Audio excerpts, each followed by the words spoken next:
Okay, there is an update, but let's discuss for a moment. I think when they made the decision to cheat, when they made the decision to be deceitful, it became a come what may. They, at that point, made the decision to risk everything. And they did. They risked everything here. They deserved what they got. We'll put it that way. I don't think that there was an incentive for OP to claim the ruse. I think leaving that on the down low was probably the right way to go. I just don't know that there was any benefit to it unless he wanted the personal satisfaction of them knowing that it was him who did it. That's the only benefit in anything there. Look at it this way. The school board finding out would have happened eventually. And if there was no issue with the two of them being involved, then nothing would have happened. But it was an issue. It was wrong. And because of that, corrective actions were taken. Or careers suddenly had ceilings to them. And he certainly abused his position, Shithead. Shithead abused his position on the school board here, abused his relationship with his neighbors too, took advantage of his friend in OP. Like, they got what they deserved here. I am an advocate for kids having two homes with happy parents rather than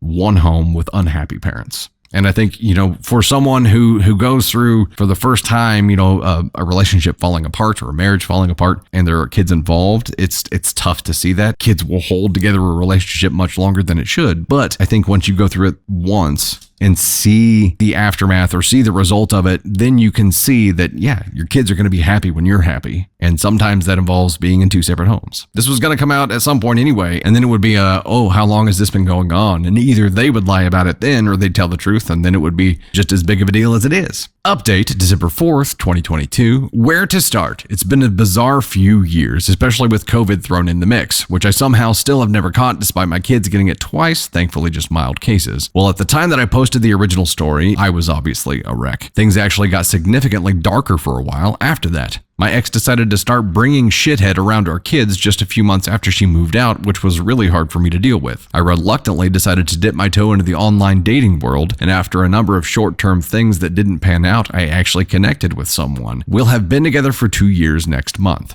She's absolutely amazing. We don't live together, and for the time being, we're both good with seeing each other a few times a week. Would I love to see her more? Yep. Am I ready to live with someone again and go all Brady Bunch with our respective kids? I'm not sure. But for the time being, we have a lot of fun together, and that's more than good enough for me. As far as things stand with my ex and Shithead, they're still together. But there seems to be trouble in paradise because my kids report that they almost never see him anymore. My kids don't like him at all, and they just avoid him when he's around, according to my older one. When all of this started, she had seemed confident that they'd be living together pretty soon, but they still don't, and as far as I know, there are no plans in the works for that. They did buy a boat together, which I find hilarious for some reason. It just seems like the classic affair couple thing to do. Sarah took a long time to accept that her marriage was truly over, but once she did a really admirable job of moving on. She engrossed herself in home improvement projects. She remains the same incredible mom that she's always been, and she's been in an FWB type relationship, which is all she wants right now, with a nice, funny guy for almost 2 years. We hang out here and there, especially when my pool is open in the summer. We aren't nearly as dependent on each other as we were in the beginning, but we're still close friends. And no, still nothing more than that, which I'm glad about because the one thing this situation definitely never needed was more drama. My ex left the school district she was working for and took a job in a neighboring district.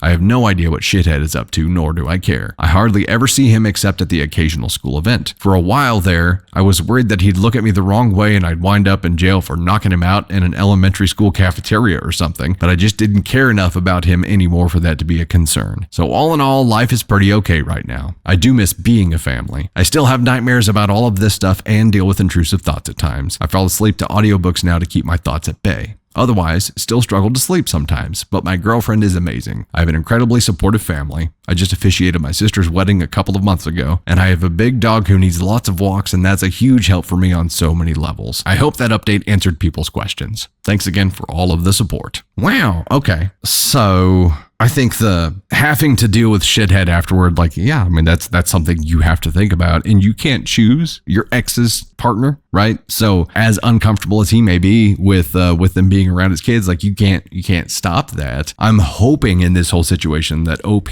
wasn't bad-mouthing Shithead to the kids, which laid the foundation for them not liking him. Hopefully that was a conclusion that they came to of their own accord. Hopefully that was a decision they made on their own, because when parents start using kids and trying to influence kids to have opinions of people like that, when it's partners of their exes, that's dirty pool. Definitely don't want to go that route. I hope he didn't go that route. But it sounds like they didn't. I mean, if it was as public knowledge as it was, then maybe the kids knew the whole story anyway and drew their own conclusions from that. And I get that. As long as he wasn't like, hey, you know that guy? His name's Shithead. You guys should call him Shithead. You should not like him. He's a dick. As long as he wasn't doing that kind of stuff. Okay. I am glad that he was able to move on. I'm glad he was able to find somebody and to get over this. That's a scar he's going to carry with him for a long time. And I mean, it's a deep, deep, deep betrayal from two sides. If your spouse had cheated on you or betrayed you with someone that you didn't know, that's one thing. It being someone you do know is a whole nother thing. That just, I think, widens the wound or presents two different wounds, and now you don't have just a relationship trauma to overcome here to heal from. Now you have a friendship one, and now that has to change the way that you look at or value friendships and the way that you look at and value relationships. It would be garbage. It was a terrible thing to do. And OP and Sarah thinking that they never planned on telling them or breaking it to them. They planned on a ruse that just revealed the feelings much, much later on. That's entirely possible. To be able to take advantage of this friend who had helped run your political campaign and get you to where you are, they're both smart enough to say, hey, this is wrong. We need to stop this. Even if it's just like sparks flying in that first encounter, whatever the hell it was, they were both smart enough to put a stop to it. They were both smart enough to know what they were risking moving forward with it, and they chose to move forward. So there it is. It's a rough, rough scenario. Not having enough respect for the person that you love or the person that you're with to just be upfront about it is a different deal. I mean, obviously that points to other problems in the relationship. Sure, maybe they spent enough time together in innocent ways to just develop a stronger connection, but it's normally a larger indicator that there's something wrong with their relationships that they're already in. So OP here, if this didn't happen with Shithead, there was obviously something wrong enough for there to be fertile ground for it. So there were problems already that you just weren't aware of. I don't know if we got into their kids' ages either. It seems like we didn't spend a ton of time there on the kids, but it's tough on kids. But if they end up with two happy environments, cool.